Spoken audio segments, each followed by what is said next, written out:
Assalamualaikum warahmatullahi wabarakatuh. Perkenalkan, nama saya Gilang Ramadan. Saya di sini akan mempresentasikan mengenai ilmu dasar komunikasi.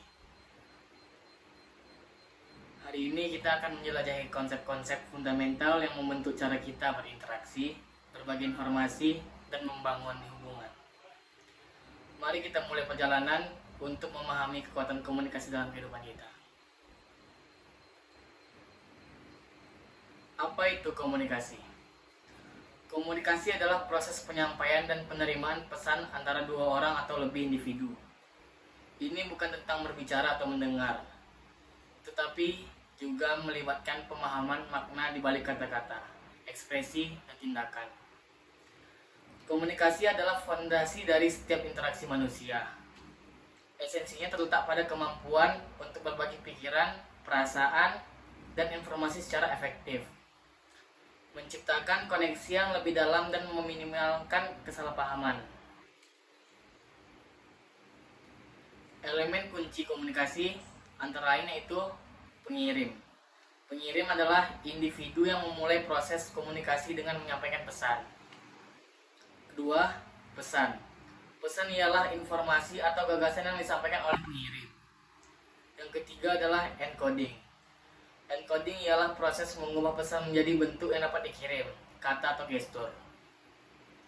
4. Saluran. Saluran ialah media yang digunakan untuk mengirim pesan, seperti suara, tulisan, dan visual.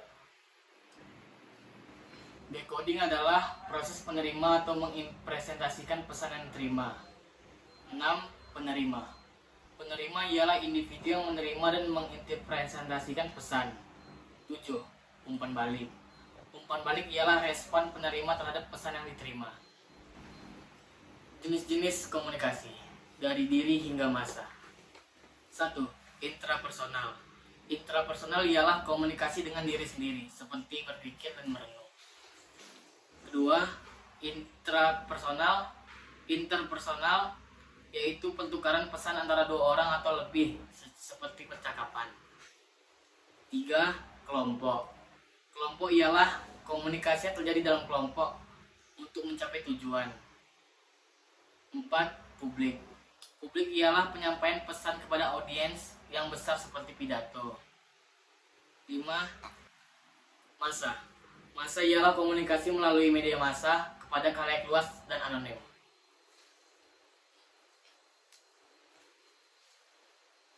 Hambatan komunikasi. Mengapa pesan sering gagal tersampaikan? Alasannya yaitu 1. Hambatan fisik. Gangguan dari lingkungan sekitar seperti kebisingan, jarak yang jauh, atau kualitas sinyal yang buruk. Ini dapat menghambat kejelasan pesan. 2. Hambatan sematik. Perbedaan pemahaman makna atau simbol antara pengirim dan penerima menggunakan jargon atau bahasa yang tidak umum dapat menyebabkan kesalahpahaman. 3. Hambatan psikologis. Faktor internal seperti emosi, prasangka, atau perbedaan persepsi individu, stres, atau ketegangan dapat mempengaruhi cara pesan diterima dan diinterpretasikan. 4. Hambatan sosial dan budaya. Perbedaan norma sosial, nilai-nilai budaya, dan kebiasaan yang mempengaruhi cara orang berkomunikasi.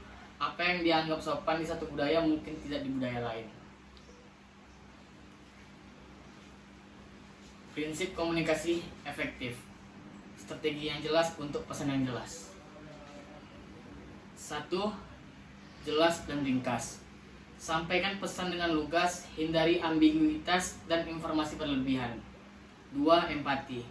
Berusaha memahami perspektif dan perasaan lawan bicara. 3. Umpan balik aktif. Perhatikan respon dan berikan konfirmasi pemahaman. 4. Konsistensi. Pastikan pesan-pesan verbal dan non-verbal selaras. Di tempat kerja, komunikasi yang baik meningkatkan produktivitas, memfasilitasi kerja tim, dan mendorong inovasi. Ini juga penting untuk kepemimpinan yang kuat, negosiasi yang sukses, dan membangun jaringan profesional. Memahami dan menerapkan prinsip komunikasi efektif akan membuka banyak pintu. Jadi itu saja presentasi dari saya kali ini. Sekian, terima kasih.